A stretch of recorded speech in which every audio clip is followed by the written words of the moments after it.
Ganito kalilinaw yung lens ng mga helmet natin. Pero kapag umulan or nahamugan, lumalabo sila ng ganyan.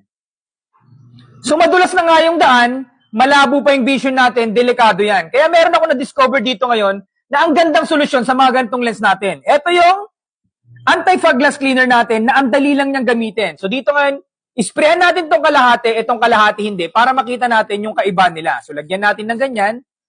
At kapag nag-checkout ka, may kasama na kagad dyan na linin, pangpunas natin. So lagyan na natin, maganda dito, loob at labas, punasan na rin natin. So ganyan lang siya gamitin. Pwede siyang gamitin sa mga windshield natin, sa mga eyeglasses natin, at dito nga sa helmet ng mga motor natin. So itong part na ito yung nilagyan natin, dito yung wala. So i-compare natin ngayon. Dito, sa wala pa, kapag nahamugan ng ganyan, lumalabo siya ng ganyan. Ayan.